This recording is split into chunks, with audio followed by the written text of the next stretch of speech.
신약성경 히브리서 7장 16절에서 19절 말씀입니다. 신약성경 히브리서 7장 16절에서 19절 말씀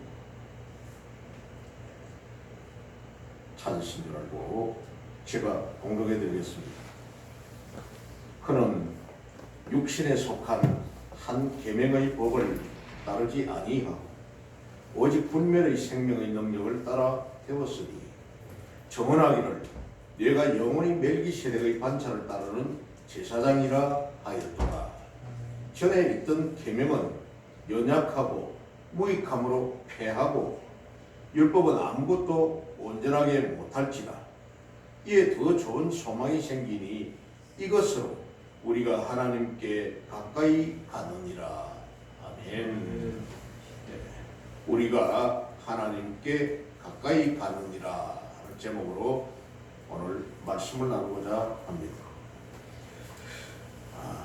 당시 유대인들은 율법을 하나님께서 내려주신 법 가운데 최고의 법으로 여겼습니다. 이 시내산에서 모세에게 전하여 주신 그 율법은 최고의 법이다. 그리고 모든 구원은 율법을 지킴으로서만 가능하다. 이렇게 주장했습니다.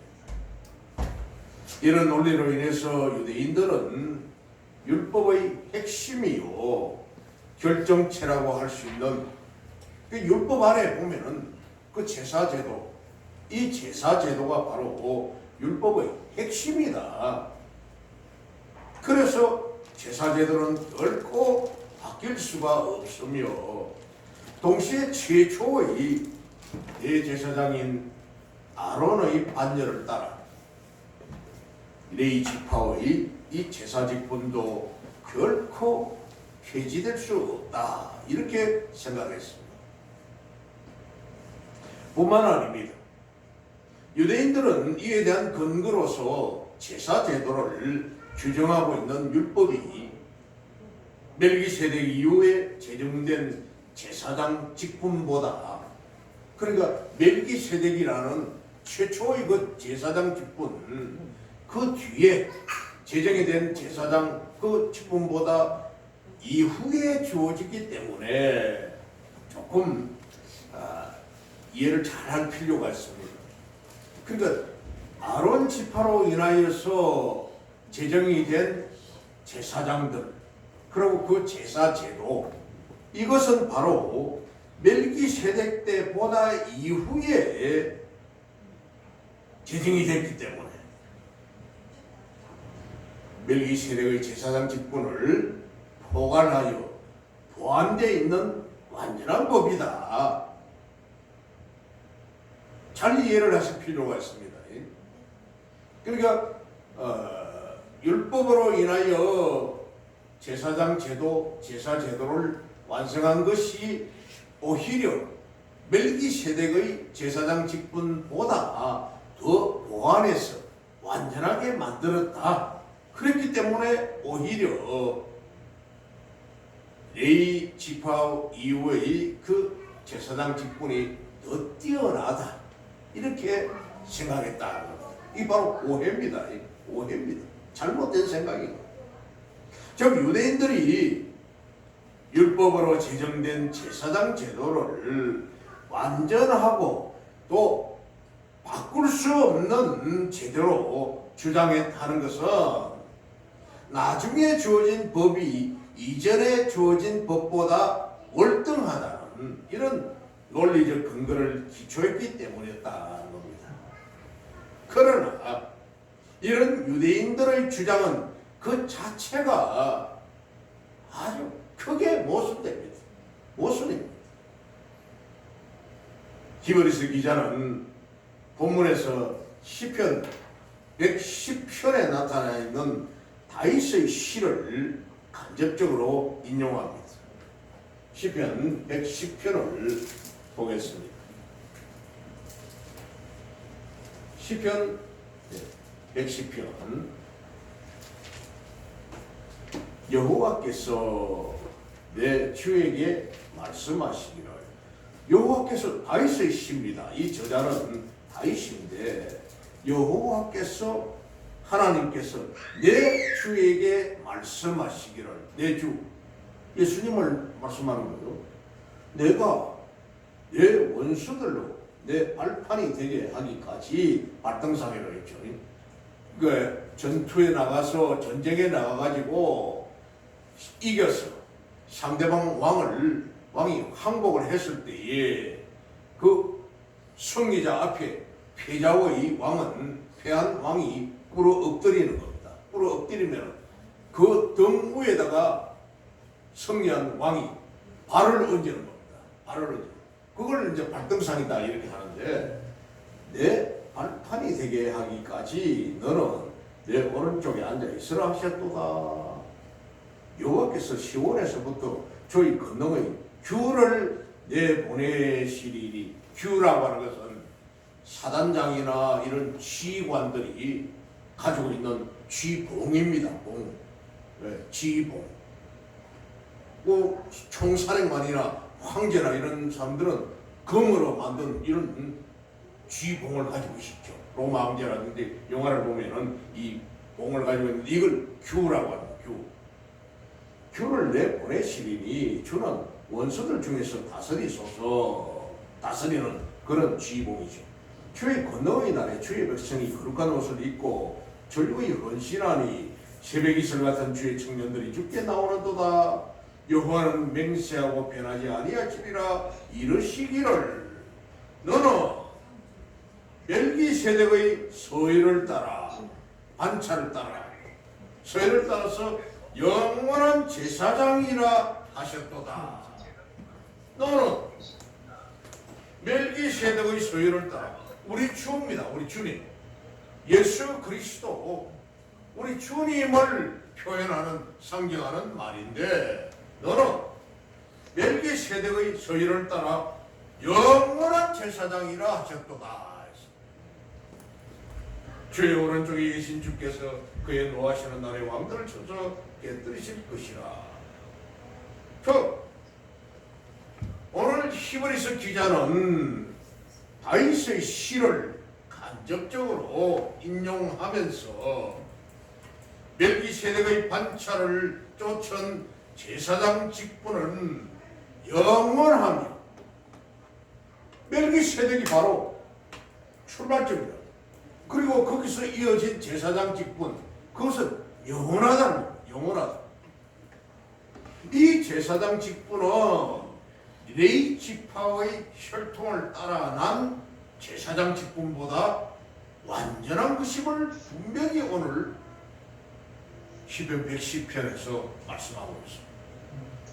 영원한 제사장이다.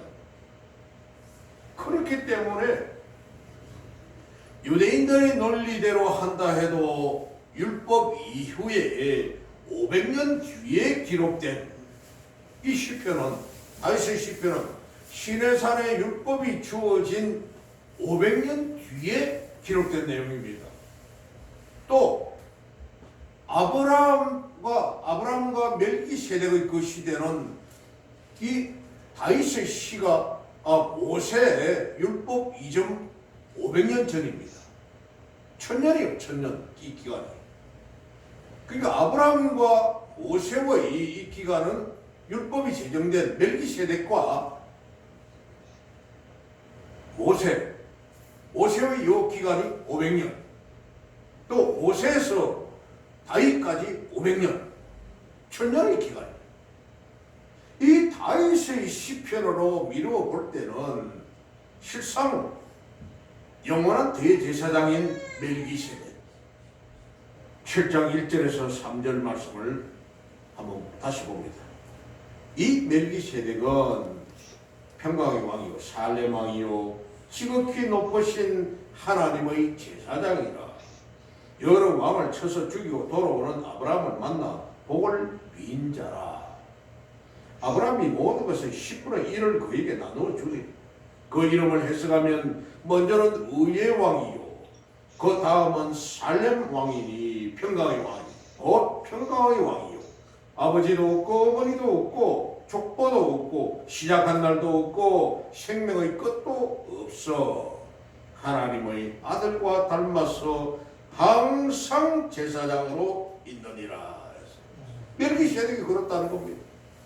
이런 반차, 이런 반열을 따라서 나신 분은 오직 예수님 한 분밖에 없습니다. 인간 아론의 후예였던 레위 지파로서 인간으로 되었던 제사장, 그 사람은 전 시간에도 말씀했다시피 레위 지파의 그 자손 중에서 뛰어난 자를 골라가지고 25세에서 30세까지 5년간 제사장 직분에 대한 교육을 시켜서 30세부터 50세까지 20년 제사장 직분을 감당하고 은퇴를 하는 겁니다. 끝나는 겁니다. 한시적인. 그렇지만 영원한 제사장, 그분은 오직 예수 그리스도 한 분뿐이다. 이런 멜기세덱의 반차를 이은 대제사장 제도는 당시로서도, 그러니까 이 히브리서를 기록하는 AD 60년대 후반, 이때도 역시 계속 유효함을 분명하게 말하고 있는 것입니다. 이 멜기세덱의 반차를 이은 예수 그리스도, 그분이 진정한 대제사장이다 하는 것을 이 히브리서를 기록하는 이때도 영원히 유효하다, 이런 말입니다. 그렇다면 어찌하여 레위 지파를 따라란 제사장 직분보다 멜기세덱의 반차를 따라 난 이 대제사장 직분이 더 우월하고 중요했을까요?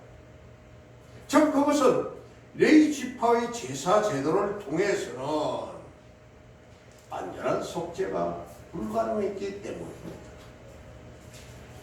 11절에서 14절을 보면 레위 계통의 제사 직분으로 말미암아 온전함을 얻을 수 있었으면 하고 물음표, 백성이 그 아래에서 율법을 받았으니 갈로를 해서 답고 어찌하여 아론의 반차를 따르지 않고 멜기세덱의 반차를 따르는 다른 한 제사장을 세울 필요가 있느냐? 없다는 겁니다. 왜 아론의 반차를 따라가지고 계속해서 그게 진정이라면 멜기세덱의 반차를 따른 다른 한 제사장, 이 제사장, 그러니까 예수 그리스도를 세울 필요가 있겠는가? 이 말입니다. 제사 직분이 바꾸어졌은즉 율법도 반드시 바꾸어지리니 이것은 한 사람도 제단 일을 받들지 않는 다른 지파에 속한 자를 가리켜 말한 것이라. 다른 지파에 속한 자를 가리켜 말한 것이다. 그렇죠. 구약 중반기 이후에는 제사장 직분을 갖다가 매관매직했다고 했습니다. 바벨론의 나라가 완전히 멸망한 이후, 또 페르시아에 의해서 고레스에 의하여 통치가 되고 포로귀환 이후에 세워졌던 제사장들, 사독계통, 나중에는 흐릿해졌습니다. 사고팔고 했다. 초대교회 때까지 가야바라는 이 제사장, 대제사장, 자기 장인하고 사이하고 그저 해먹었으면 말 그대로 제사장직을 해먹었던 겁니다. 마음대로 사내들인 공예를 소집해가지고 최고의 권위자로서 정치, 사회, 문화, 법률 모든 걸 통치를 했어요. 뿐만 아닙니다. 14절을 봅니다. 우리 주께서는 유다로부터 나신 것이 분명하도다. 우리 주님은 유다지파 맞죠? 네. 레위지파가 아닙니다. 유다지파에 다윗도 유다지파의 그 후손으로 예수님이 요셉으로부터 나타납니다. 이 지파에는 모세가 제사장들에 관하여 말한 것이 하나도 없고, 모세가 율법에 의하여 말한 그 제사장 직은 유다 지파에는 하나도 없다. 멜기세덱과 같은 별다른 한 제사장이 일어난 것을 보니 더욱 분명하도다. 뿐만 아닙니다. 구약의 이 제사제도, 레위 지파를 통해 수행된 이 제사제도, 그것은 멜기세덱의 반차를 따라 난 예수 그리스도의 속죄사역에 대한 그림자요 예표에 불과했다. 율법을 완성하신 분이 오셨으니까 그 율법은 그림자요, 오신 예수님에 관하여 기록한 예표였다. 바로 이런 이유 때문에 신약 시대에 이르러 구약의 제사제도는 폐지가 되어버렸고 예수 그리스도에 의해 완전하고 영원한 제사제도가 확립되었던 것입니다. 아멘. 아멘. 왜 그렇습니까? 예수님이 십자가에 달리는 제물 되셨습니다. 구약 아론 지파, 레위 지파에 의하여 속죄 제물, 짐승, 양의 피, 송아지의 피, 비둘기의 피, 그것을 잡아서 쪼개어서 태워 번제로 드리고 피를 받아 지성소에 뿌리고 했던 이것이 결국 짐승의 피를 짐승으로 드렸던 이 제물은 해마다 해야 되고 아침 저녁으로 해야 되고 어떤 일들이 생길 때마다 했습니다. 하물며 솔로몬은 짐승을 1000마리를 잡아서 1000번제를 드렸다고 안 했습니다. 히스기야 왕은 3000번제를 드렸다고 했습니다. 3000마리의 짐승을 잡아 번제를 드렸다고 했습니다. 그렇지만은 그들이 제가 완전히 속죄함을 받았나요? 그렇지 않았습니다. 오직 속죄함을 받은 것은 예수 그리스도의 그 보혈의 피로 말미암아 십자가 구속으로 말미암아 이루어진 것이지 짐승의 피로서는 그 속죄함이 이루어지지 않았다는 것이죠. 아멘. 아멘. 참으로 불행히도 당시 초대 교회의 유대 출신 이 성도들은 대개 율법 아래서의 전통적인 제사 제도에 익숙해 있었기 때문에 이런 오묘하며 심오한 원리에 대해서는 무지했다는 것입니다. 지금도 이스라엘은 유대교가 거의 80~90%입니다. 기독교 믿지 않습니다. 아직 예수님을 메시아로 인정하지 않는다는 겁니다. 놀라운 일이잖아요. 그러니까 자기 율법 전통 그게 옳다고 지금도 주장하고 있으니까요. 또 당시 로마 제국의 박해하에서 유대주의자들의 이 진리에 대한 유혹이 집요하게 계속되었습니다. 황제 숭배 정책이라든지 피지배국을 그냥 노예 삼아 하는 이런 로마 제국의 그 정치 때문에 많은 성도들이 이제 다시금 율법 아래서의 전통에 대한 이 제사 제도로 돌아갈 위험까지 있었다. 워낙 로마의 핍박을 받으니. 그래서 히브리서 기자는 오늘 본문에서 레위 지파를 통해 수행된 제사 제도의 약점인 즉 불안정성을 지적하면서 우리 성도에게 있어 완전하며 유일한 대제사장은 영원한 하나님의 제사장인 멜기세덱의 반차를 따라 난 예수 그리스도 한 분뿐이심을 분명하게 가르쳐 주었습니다. 아멘. 아멘. 15절 멜기세덱과 같은 별다른 한 제사장이 일어난 것을 보니 더욱 분명하도다 했습니다. 14절에 유다 지파로 온 분, 그분 사실 제사 제도에 관한 교리는 최첨단 문명의 풍요로움에 젖어 살고 있는 우리 현대의 성도들에게는 무익한 가르침으로 배제되기 쉽습니다. 오늘날 이 시대 구약 성경에서 말하는 율법에서 말하는 이 제도는 무익하다. 정말 이런 시대에 무슨 그런 짐승 잡아 드리는 제사가 필요하냐 이런 말을 할 수가 있다는 거죠. 즉 많은 성도들은 구약의 제사제도나 예수 그리스도의 대제사장 사역이 우리의 신앙과 무슨 큰 상관관계가 있는지를 의심하기도 합니다. 우리하고 뭔 관계가 있나 이렇게 이 짐승 잡아 드리는 거, 예수님의 그 십자가 죽음의 이 사건이 대속 사역이 지금 살아가는 우리에게 뭐 그렇게 필요했나? 지금 예수님 오신 지 2022년이 된 거. 그러나 성도의 궁극적인 구원은 예수 그리스도의 대제사장으로서의 속죄 사역으로 완성되었기 때문에 아멘. 그 특성은 대제사장 그 된 특성은 우리 성도에게는 매우 중요한 의미를 가지고 있다는 겁니다. 아멘. 그렇다면 과연 예수 그리스도는 어떤 대제사장인가? 그분은 바로 무궁한 생명의 능력을 가지신 대제사장이십니다. 아멘. 무궁한 능력을 가진다. 16절 그는 육신에 속한 한 계명의 법을 따르지 아니하고 오직 불멸의 생명의 능력을 따라 되었으니 불멸하는 능력의 생명을 가졌다.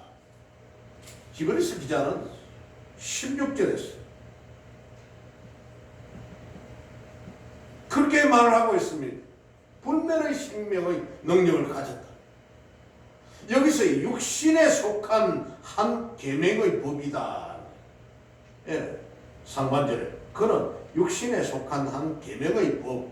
이것은 육신의 혈통을 따라 제사장의 직분을 얻도록 규정한 법. 즉 율법을 가리키는 겁니다.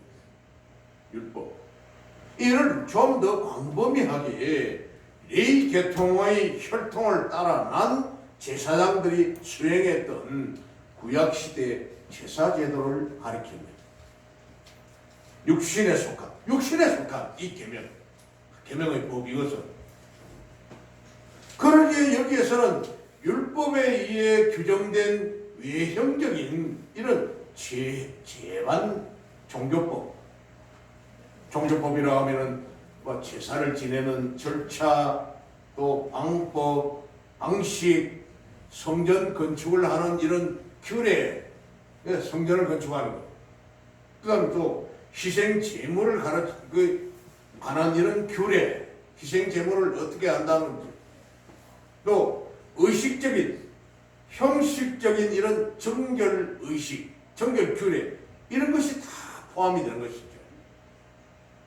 또한 이 불멸의 생명의 능력이라고 했는데 위에 있는 육신에 속한 한 계명의 법은 제사를 지내기 위한 모든 하나님께서 지시하신 말씀하신 모세에게 전하신 이런 율법입니다.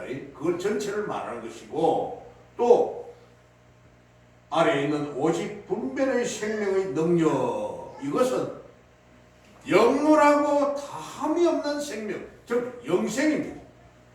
영생을 공급하는 폭발적인 내적 능력을 말하는 것입니다. 그러니까 이 예수님은 육신적인 모세의 율법에 의한 이런 계명의 법을 따르지 않았다. 그렇게 하고는 영원하고 다함이 없는 이 영생을 공급하는 폭발적인 내적의 능력을 따라 되었으니 아멘. 그 앞선 말과 뒤의 말은 서로 반대되는 말입니다. 예수님 그분은 계명의 법을 따르지 않았다. 율법을 따르지 않고 불멸의 생명의 능력을 따라 되었다. 따라서 예수 그리스도께서 무궁한 생명의 능력을 가지신 대제사장이라고 하면 우리 성도에게 영원한 생명을 가져다 주시는 강력한 능력을 가지신 대제사장이라는 이런 뜻입니다. 아멘. 아멘. 영국의 유명한 성공의 목사님이 한 분 계십니다. 지금은 다 돌아가셨습니다만 1825년에서 1903년에 활약을 하신 웨스트 코트라는 이런 성공의 목사가 있었는데, 이분은 이 예수님의 강력한 생명을 주는 이 능력을 예수 그리스도를 죽음에서 부활시킨, 이 능력을 죽음에서 부활시킨 하나님의 위력적인 폭발적인 능력이다, 이렇게 말을 했습니다. 이 능력이라고 하는 것은 불멸의 생명의 능력을 하나님께서 예수 그리스도를 죽은 자 가운데서 일으키신 그런 부활시킨 하나님의 다이나믹한 능력이다, 폭발적인 능력이다, 이렇게 말을 했어요. 이 사람은 실질적으로 보면은 우리 이 기독교와 개신교와는 상당히 조금 반대적인 사람입니다. 이 성경을 아주 비평하는 사람이었고, 또 마리아를 숭배하는 사람입니다.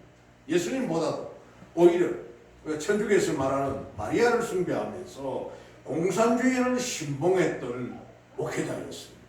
성경을 아주 비평했던 이런 사람인데, 이분은 바로 예수 그리스도는 죽음에서 부활시킨 능력이 아닙니다. 본인이 하나님이셨습니다. 예수님 스스로 부활하시 일어나신 거죠. 조금 달리 표현을 하긴 했습니다만은 이런 영원한 생명에서 생명을 가져다 두는 강력한 능력을 가진 대제사장이다, 이렇게 표현을 했습니다. 실로 구약 당시 제사제도나 제사장의 사역은 외형적인 절차의 의식적인 이런 예법이 중시되었다. 의식적인 것, 형식적인 것. 의뢰 이렇게 하는 것.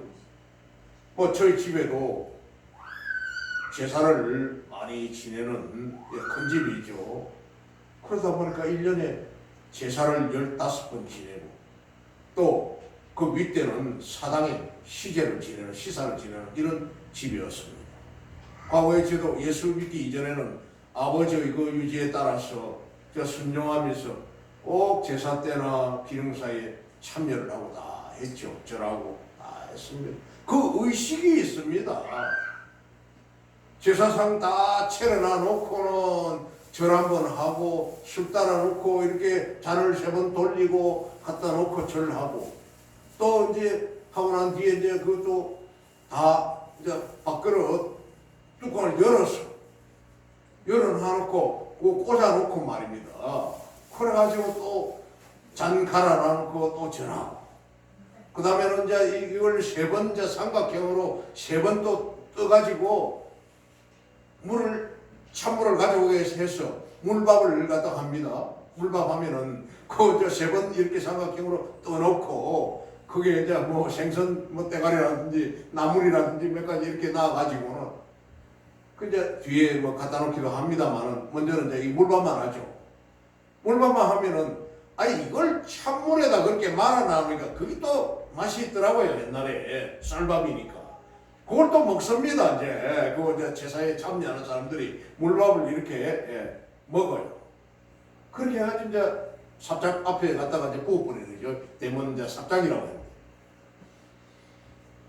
그러면 또 이제 하고 난 뒤에 또 뚜껑 닫아놓고 또 장 갈아놓고 전하고, 이런 절차가 있어요. 형식적인 이런 절차가 있는 거예요. 이 의식적인 겁니다.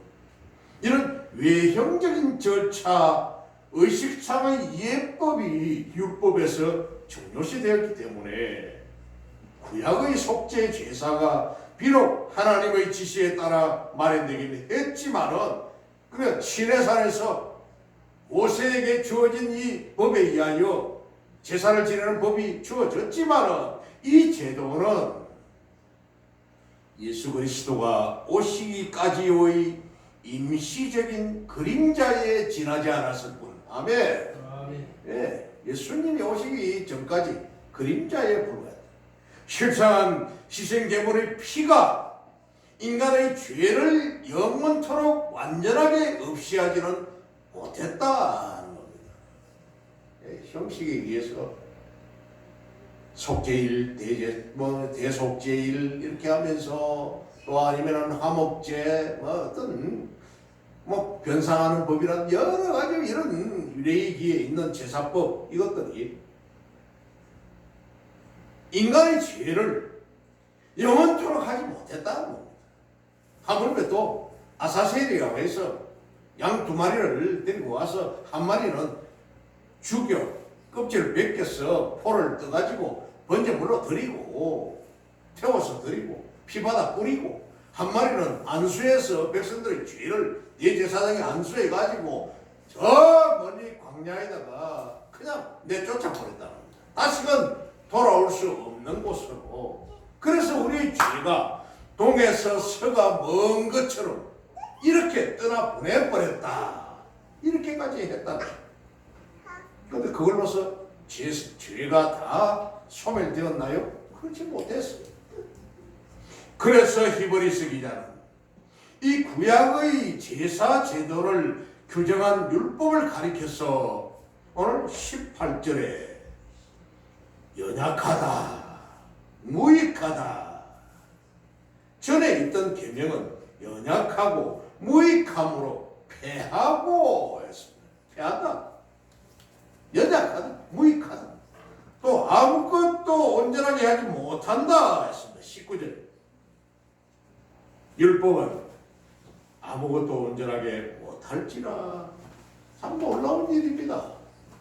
율법은 아무것도 온전하게 하지 못할지라. 참 놀라운 일이에요. 그런데도 율법 하고 있으니 유대교에서는 6장 2절을 봅니다. 앞에 있는 6장 2절. 세례들과 안수하는 것, 죽은 자의 부활과 영원한 심판에 관한 교훈의 틀을 다시 닦지 말고 완전한 대로 나아갈지니라 했습니다. 세례를 하지 말라 하는 말이 아닙니다. 안수를 하지 말라 하는 일이 아닙니다. 거기에 빠져서, 거기에 취해서 율법, 법, 그거 하지 말라는 겁니다. 그거 완전한 대로 나아갈지니라. 그런 반면에 우리 주님께서 수행하신 이 대제사장 사역, 이런 주님께서 우리 죄를 대신하여 십자가를 지심으로 대속 사역을 감당하신 주님의 십자가 사역을 말하는 겁니다. 이것은 우리 성도들에게 더 좋은 소망이 생기게 해 주었다는 겁니다. 다음에 19절. 이에 더 좋은 소망이 생기니 이것으로 우리가 하나님께 가까이 가느니라. 예수 그리스도 그분으로 말미암아 더 좋은 소망이 생기게 되었으니까 우리가 이제는 하나님께 우리가 스스로 가까이 나아간다는 겁니다. 아멘. 우리가 제사장이 되었어. 하나님 아버지, 예수님을 주님, 구주, 우리를 구원해 주신, 우리 죄를 속하여 주신 그분, 예수님을 참으로 여기서 더 좋은 소망이 생기게 한다고 하는 것은 이 원어를 갖다 직역을 해보면은 더 좋은 소망이 있는 쪽으로 인도하여 드린다, 이 말입니다. 더 좋은 소망이 있는 쪽으로, 있는 곳으로 인도하여 드린다. 이는 구약 당시 제사장들이 성소에 들어가는 모습을 묘사한 표현입니다. 구약 시대의 대제사장이 지성소에 들어가는 그 모습을 묘사한 표현인데, 오늘날 예수 그리스도의 구속 사역으로 말미암아 우리가 스스로 하나님께 성소로 지성소로 들어가는 것, 이것을 말하는 것이에요. 아멘. 따라서 우리 성도들이 대제사장 되신 예수 그리스도의 불멸의 생명의 능력에 의해서 더 좋은 소망이 있는 쪽으로 인도함을 받는다는 것은 결국 우리 성도들이 생명의 능력, 지존하신 하나님의 보좌가 있는 천성으로 나아가는 이런 축복을 얻게 된 것을 말하는 것입니다. 아멘. 19절 하반 끝에 있는 것처럼 우리가 하나님께 가까이 가느니라. 무엇으로? 더 좋은 소망이 있었어. 사랑하는 성도 여러분, 구약시대 같으면 우리 성도들은 예수 그리스도의 대제사장적인 사역, 즉 십자가 사역으로 말미암아 누구든지 이 땅에서 항상 하나님과 영적으로 교제를 나눌 수 있는 은혜를 누리게 되었습니다. 우리들은 구약시대 같으면 어찌 사람들이 감히 하나님의 그 지성소 안에 들어갈 수 있었겠는가? 없었잖아요. 그렇지만은 신약시대 이 시대를 살아가는 우리들은 바로 하나님과 영적으로 교제하는 이런 은혜를 누리게 되었으니 얼마나 감사한 일입니까? 할렐루야. 이뿐이 아닙니다. 우리 성도들은 장차 마지막 날에는 직접 하나님의 보좌가 있는 천국으로 나아가 할렐루야 영원토록 하나님과 더불어 교제를 나누게 될 것입니다. 아멘. 이 축복의 근원이 무궁한 생명의 능력을 가지신 대제사장 되신 우리 주님으로부터 말미암았는데 우리 성도들이 어찌 주님의 은혜에 감사하지 않을 수 있겠습니까? 아멘. 이러한 축복과 이러한 은혜와 이러한 감사로 항상 기쁘게 살아가는 저와 여러분 되시기를 우리 주님의 이름으로 축복합니다. 아멘. 기도하겠습니다. 좋으신 아버지 하나님 감사합니다. 구약의 율법에 의한 이 제사는 인간을 완전한 죄에서 해방되게 하지 못하였지만 우리 주님 멜기세덱의 반차를 이어오신 유다지파의 예수님 그분은 본체가 하나님이셨으니 우리 죄를 그분이 십자가 사역으로 완전히 구속하셨고 또한 그 예수님으로 말미암아 우리는 하나님께로 바로 나아가 우리 주님과 교제할 수 있는 그런 은혜를 주셨으니 참으로 감사합니다. 이 감사와 이 은혜가 우리에게 영원토록 있게 하여 주옵소서. 그리하여 항상 우리 주님과 깊은 영적 교제를 하는 저희들 모두가 되게 하옵소서. 감사드리고 우리 주 예수님 이름으로 축복하며 기도합나이다. 아멘.